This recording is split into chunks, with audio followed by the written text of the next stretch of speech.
আসসালামু আলাইকুম। আলহামদুলিল্লাহ এখানে আসলাম, আসার পরে শুনলাম যে ভাই সারাদিন নাকি খাট বিক্রি হয় নাই। শোনার পরে ভালো লাগলো না, এই জন্য সবাইকে ডাকলাম। যেহেতু ভালো মানের খাট মোটামুটি দামের ভিতরে যেই প্রাইসে বা যেই দামে আমরা এই খাটটা পাইতেছি, মানে এই দামে আপনার এখন বর্তমানে চকিও পাওয়া যায় না। তাহলে আলহামদুলিল্লাহ এই খাট যেহেতু পাইতেছি খুব খুশি, আমরাও ক্রেতা হিসেবে আমরা খুশি, আর বিক্রেতা হিসাবে ভাই যে বিক্রি করতেছে সেও খুশি। ভাই এখন আপনার ইনস্টল আবার 2টা খাট বিক্রি হয়ে গেছে, এই খাট তো আপনার বিক্রি হয়ে গেল, আপনি খুশি? খুশি আলহামদুলিল্লাহ। আবার একটা কথা বলেন, আপনি খাটটা বিক্রি করতেছেন কোথায় পয়সা? খেপার বাজারে পয়সা। মাশাআল্লাহ মাশাআল্লাহ, আপনি খুশি আছেন না খেপার বাজারে? এরপরে যদি আপনারা আবার এই খেপার বাজারে আহ্বান জানাই, ইনশাআল্লাহ আপনি আসবেন তো? ইনশাআল্লাহ। খুশি তো? যাক আলহামদুলিল্লাহ।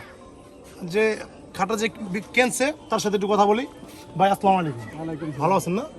খাটটা কিনে আপনার কেমন লাগতেছে? ভালো লাগছে। ওইদিকে আলহামদুলিল্লাহ।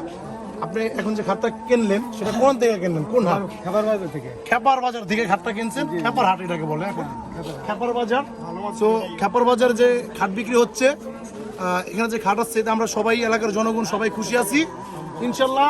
যে আনছে যে খাট, যে বড় ভাই সেও খুশি আছে নাকি? আপনি খুশি তো? খুশি আছি। যাক আলহামদুলিল্লাহ খুশি। তাই আমরা ইনশাল্লাহ এর পরবর্তীতে খেপার বাজারে আরো বিভিন্ন ধরনের জিনিস আসবে। আপনারা যারা আছেন এলাকার জনগণ সবাই ফেসবুকে নজর রাখবেন, দেখবেন সবসময় আমাদের লাইভ।